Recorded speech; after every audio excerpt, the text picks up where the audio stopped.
नमस्कार दोस्तों, आप सभी का स्वागत है टारगेट विद नीतीश में। दोस्तों, आज के इस एपिसोड में हम बीपीएससी में 28 वर्षों के दौरान जो पॉलिटी से प्रश्न पूछे गए हैं उनका विस्तार से हल करेंगे और प्रत्येक प्रश्न में व्याख्या ऐसे दी जाएगी कि आपका जो जानकारी है बढ़ सके। मेरा नाम है नीतीश कुमार। आइए शुरू करते हैं आज का ये महत्वपूर्ण भाग। पहला प्रश्न है, चीन की समाचार एजेंसी का क्या नाम है? ऑप्शन ए है चाइना न्यूज, ऑप्शन बी है चाइना टाइम्स, ऑप्शन सी है new China news agency, option C है न्यू चाइना रिपोर्ट। चीन की समाचार एजेंसी का नाम न्यू चाइना न्यूज एजेंसी है, जिसको सिन्हुआ न्यूज एजेंसी भी कहा जाता है। यह चाइना की एक प्रमुख समाचार एजेंसी है। इस प्रकार क्वेश्चन नंबर 1 का सही उत्तर सी होगा। अगला प्रश्न, किस देश की सरकारी रिपोर्ट को येलो रिपोर्ट कहा जाता है? ऑप्शन ए है फ्रांस, ऑप्शन बी है ब्रिटेन, ऑप्शन सी है इटली और ऑप्शन डी है जर्मनी। जो फ्रांस का सरकारी रिपोर्ट है उसको येलो रिपोर्ट के नाम से जाना जाता है। इस प्रकार क्वेश्चन नंबर 2 का सही उत्तर ए होगा। अगला प्रश्न, भारत के प्रथम विधि विश्वविद्यालय की स्थापना अगस्त 1987 में कहाँ हुई थी? ऑप्शन ए है त्रिवेंद्रम, ऑप्शन बी है अहमदाबाद, ऑप्शन सी है बेंगलुरु, ऑप्शन डी है नई दिल्ली। भारत के प्रथम विधि विश्वविद्यालय का नाम national law school of India था, जिसकी स्थापना अगस्त 1987 में कर्नाटक की राजधानी बेंगलुरु में की गई थी। इस प्रकार क्वेश्चन नंबर 3 का सही उत्तर सी होगा। अगला प्रश्न, सीमा सुरक्षा बल की स्थापना कब हुई थी? ऑप्शन ए है 1965 ईस्वी, ऑप्शन बी है 1970 ईस्वी, ऑप्शन सी है 1910 ईस्वी और ऑप्शन डी है 1950 ईस्वी। सीमा सुरक्षा बल यानी बीएसएफ बॉर्डर सिक्योरिटी फोर्स का गठन 1 दिसंबर 1965 में किया गया था, जो भारत तथा पड़ोसी देशों की सीमाओं पर तैनात किए जाते हैं। बीएसएफ का मुख्यालय नई दिल्ली में। इस प्रकार क्वेश्चन नंबर 4 का सही उत्तर ए होगा। अगला प्रश्न, भारतीय संविधान दिवस मनाया जाता है। ऑप्शन ए है 26 अक्टूबर, ऑप्शन बी है 26 नवंबर, ऑप्शन सी है 26 जनवरी, ऑप्शन डी है 15 अगस्त और ऑप्शन ई है इनमें से कोई नहीं या इनमें से एक से अधिक। भारतीय संविधान की जो उद्देशिका है यानी कि प्रस्तावना, इसमें यह स्पष्ट रूप से उल्लेख किया गया है कि हम 26 नवंबर 1949 को भारत के लोगों ने संविधान को अंगीकृत, अधिनियमित और आत्मर्पित किया। संविधान को अपनाने, उसके पूर्ण होने और पारित होने तथा इसको अंतिम रूप देने की तारीख के रूप में 26 नवंबर 1949 को माना जाता है। यही कारण है कि 26 नवंबर को संविधान दिवस मनाया जाता है। इस प्रकार क्वेश्चन नंबर 5 का सही उत्तर बी होगा, 26 नवंबर। अगला प्रश्न, भारतीय संविधान की प्रकृति क्या है? ऑप्शन ए है संघीय, ऑप्शन बी है एकात्मक, ऑप्शन सी है संसदीय, ऑप्शन डी है प्रकृति में संघीय किंतु भावना में एकात्मक और ऑप्शन ई है इनमें से कोई नहीं या इनमें से एक से अधिक। जैसा कि आप जानते हैं कि सामान्य परिस्थिति में भारत में संघीय व्यवस्था जारी रहती है, अर्थात शक्तियों का बंटवारा केंद्रीय सरकार और जो राज्य सरकारें हैं उनमें विभाजित रहती हैं। लेकिन जैसे ही आपातकालीन व्यवस्थाएं लागू होती है तो उसके बाद भारतीय संविधान एकात्मक रूप ले लेता है और सारी शक्तियां केंद्र सरकार में आ जाती हैं। तो इस प्रकार भारतीय संविधान की प्रकृति क्या है? इसका सही उत्तर होगा प्रकृति में संघीय किंतु भावना में एकात्मक। अब प्रश्न ये उठता है कि संघीय व्यवस्था क्या है और एकात्मक व्यवस्था क्या है? तो एकात्मक व्यवस्था जो है एक ऐसी सरकार की व्यवस्था है जिसमें सारी शक्तियां एक ही सरकार में निहित होती हैं और संघीय व्यवस्था में शक्तियों का विभाजन केंद्रीय और क्षेत्रीय सरकारों में हुआ रहता है। तो इस प्रकार क्वेश्चन नंबर 6 का सही उत्तर डी होगा। भारतीय नागरिकता नहीं प्राप्त की जा सकती है। ऑप्शन ए है जन्म द्वारा, ऑप्शन बी है देशीकरण द्वारा, ऑप्शन सी है किसी भूभाग के सम्मिलन द्वारा, ऑप्शन डी है भारतीय बैंक में धन जमा करके। भारतीय नागरिकता को 5 आधारों पर प्राप्त किया जा सकता है। एक जन्म, वंश, देशीकरण, रजिस्ट्रेशन और किसी भूभाग के सम्मिलन द्वारा, और भारतीय बैंक में धन जमा करके नहीं प्राप्त किया जा सकता। इस प्रकार क्वेश्चन नंबर 7 का सही उत्तर डी होगा।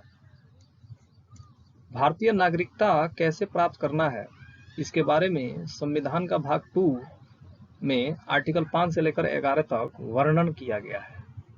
आगे बढ़ते हैं। निम्नलिखित में से किसको संविधान द्वारा मौलिक अधिकारों को लागू करने की शक्ति दी गई है? ऑप्शन ए भारत के सभी न्यायालयों को, ऑप्शन बी है संसद को, ऑप्शन सी है राष्ट्रपति को और ऑप्शन डी है सर्वोच्च न्यायालय एवं उच्च न्यायालय को। भारतीय संविधान द्वारा जो मौलिक अधिकार है उनकी रक्षा के लिए सर्वोच्च न्यायालय को आर्टिकल 32 के तहत पावर दिया गया है और आर्टिकल 226 के तहत उच्च न्यायालय को पावर दिया गया है। इस प्रकार क्वेश्चन नंबर 8 का सही उत्तर डी होगा। अगला प्रश्न, भारतीय संविधान में किस अनुच्छेद के तहत नागरिकों को मौलिक अधिकार प्रदान किए गए हैं? ऑप्शन ए है अनुच्छेद 112 से लेकर 115 तक, ऑप्शन बी है अनुच्छेद 12 से लेकर 35 तक, ऑप्शन सी है अनुच्छेद 222 से लेकर 235 तक और ऑप्शन डी है इनमें से कोई नहीं। भारतीय संविधान के भाग 3 में अनुच्छेद 12 से लेकर 35 तक मौलिक अधिकारों का वर्णन मिलता है। इस प्रकार क्वेश्चन नंबर 9 का सही उत्तर बी होगा। अगला प्रश्न, भारत के संविधान का निम्नलिखित में से कौन सा अनुच्छेद प्रेस की स्वतंत्रता से संबंधित है? ऑप्शन ए है अनुच्छेद 19, अनुच्छेद 20, ऑप्शन सी है अनुच्छेद 21 और ऑप्शन डी है अनुच्छेद 22। भारतीय संविधान के अनुच्छेद 19 से लेकर 22 तक में स्वतंत्रता के अधिकारों का उल्लेख किया गया है। अनुच्छेद 19(1) क में विचार एवं अभिव्यक्ति की स्वतंत्रता निहित है। इसी अनुच्छेद में प्रेस की स्वतंत्रता भी निहित है। इस प्रकार क्वेश्चन नंबर 10 का सही उत्तर ए होगा। अगला प्रश्न, निम्नलिखित में से कौन सा मौलिक अधिकार नहीं है? ऑप्शन ए है संवैधानिक प्रतिकार का अधिकार, ऑप्शन बी है संपत्ति का अधिकार, ऑप्शन सी है शांतिपूर्ण एकत्र होने का अधिकार और ऑप्शन डी है देश भर में आजादी के साथ आने जाने का अधिकार। भारतीय संविधान के मूल रूप से 7 मौलिक अधिकार थे जिसमें संपत्ति का अधिकार भी शामिल था, लेकिन 44वें संविधान संशोधन 1978 के द्वारा संपत्ति के अधिकार को हटाकर अनुच्छेद 300 क में रख दिया गया और वर्तमान समय में संपत्ति का अधिकार एक विधिक अधिकार या कानूनी अधिकार है, मौलिक अधिकार नहीं है। इस प्रकार क्वेश्चन नंबर 11 का सही उत्तर बी होगा। अगला प्रश्न, एक कल्याणकारी राज्य का आदर्श निहित है। ऑप्शन ए है राज्य के नीति निर्देशक तत्वों में, ऑप्शन बी है मौलिक अधिकारों के माध्यम में, ऑप्शन सी है संविधान की 7वीं अनुसूची में और ऑप्शन डी है संविधान की प्रस्तावना में। एक कल्याणकारी राज्य की जो अवधारणा है वह राज्य के नीति निर्देशक तत्वों में निहित है, क्योंकि जो राज्य का नीति निर्देशक तत्व है उसके माध्यम से राज्य सरकारों या केंद्र सरकार को यह दिशा निर्देश जारी किया जाता है कि उनको जो नीतियां बनाते समय जो समाज के विभिन्न वर्ग हैं उनका किस तरह ध्यान रखना है, यानी कि उनका किस तरह कल्याण करना है। तो इस प्रकार क्वेश्चन नंबर 12 का सही उत्तर ए होगा, राज्य के नीति निर्देशक तत्व। इसका उल्लेख भारतीय संविधान के भाग 4 में आर्टिकल 36 से लेकर 51 तक है। अगला प्रश्न, भारत में निम्नलिखित में से किसके अंतर्गत पंचायती राज प्रणाली की व्यवस्था की गई है? ऑप्शन ए है मौलिक अधिकार, ऑप्शन बी है मौलिक कर्तव्य, ऑप्शन सी है राज्य के नीति निर्देशक सिद्धांत और ऑप्शन डी है चुनाव आयोग अधिनियम। भारत में जो संविधान है उसमें राज्य के नीति निर्देशक सिद्धांत का वर्णन आर्टिकल 36 से लेकर 51 तक किया गया है। उसी में एक आर्टिकल है आर्टिकल 40 जो सरकारों को पंचायती राज व्यवस्था स्थापित करने का निर्देश देता है। तो इस प्रकार राज्य के नीति निर्देशक सिद्धांतों में पंचायती राज प्रणाली की व्यवस्था करने की बात कही गई है। इस प्रकार क्वेश्चन नंबर 13 का सही उत्तर सी होगा। राष्ट्रपति ऑप्शन ए है संसद का हिस्सा नहीं होता है, ऑप्शन बी है संसद का हिस्सा होता है, ऑप्शन सी है संसद का हिस्सा होता है और संसद में बैठता है, ऑप्शन डी है संसद में वोट दे सकता है और ऑप्शन ई है इनमें से कोई नहीं या इनमें से एक से अधिक। भारतीय संविधान का जो आर्टिकल 79 है उसमें कहा गया है कि संसद 3 अंगों से मिलकर बनेगा, अर्थात संसद के 3 अंग है, राष्ट्रपति, लोकसभा और राज्यसभा। तो राष्ट्रपति जो होता है वो संसद का हिस्सा होता है, लेकिन वो इसके बैठकों में भाग नहीं लेता। तो इस प्रकार क्वेश्चन नंबर 14 का सही उत्तर बी होगा, संसद का हिस्सा होता है। अगर आपसे पूछा जाए कि संसद के कितने सदन हैं तो आप बोलेंगे 2 सदन है, लोकसभा और राज्यसभा। लेकिन अगर आपसे पूछा जाए कि संसद के कितने अंग हैं तो आप बोलेंगे 3 अंग है, राष्ट्रपति, लोकसभा, राज्यसभा। अगला प्रश्न, राष्ट्रपति राष्ट्रीय आपातकाल की घोषणा कर सकता है? ऑप्शन ए है हथियार बंद विद्रोह के आधार पर, ऑप्शन बी है बाह्य आक्रमण के आधार पर, ऑप्शन सी है युद्ध के आधार पर, और ऑप्शन डी है उपरोक्त सभी। भारतीय संविधान का जो आपातकाल वाला भाग है उसमें आपातकाल, राष्ट्रीय आपातकाल की बात आर्टिकल 352 में की गई है, और आर्टिकल 352 में युद्ध, बाह्य आक्रमण और सशस्त्र विद्रोह के आधार पर जो है आपातकाल घोषित करने की बात कही गई है। और यहाँ हथियार बंद विद्रोह जो है उसका मतलब भी हुआ सशस्त्र विद्रोह के आधार पे।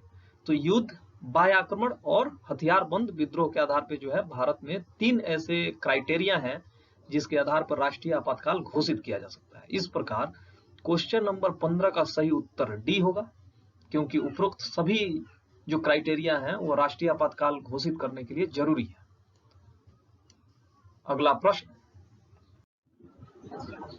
तो दोस्तों ये रहा आज का महत्वपूर्ण भाग। आशा करता हूं कि इस एपिसोड के माध्यम से आपकी जानकारी बढ़ी होगी और आने वाले समय में जितने भी एग्जाम्स होंगे उसमें यह जानकारी लाभदायक सिद्ध होगी। यदि दोस्तों आप भी किसी विषय पे वीडियो चाहते हैं सिंपल से सिंपल लैंग्वेज में, तो जरूर कमेंट के माध्यम से बताइए। इस एपिसोड से अपने दोस्त यानी नीतीश कुमार को दीजिए इजाजत, और टारगेट विद नीतीश को अगर अब तक आपने सब्सक्राइब नहीं किया है तो जरूर सब्सक्राइब करें। नमस्कार।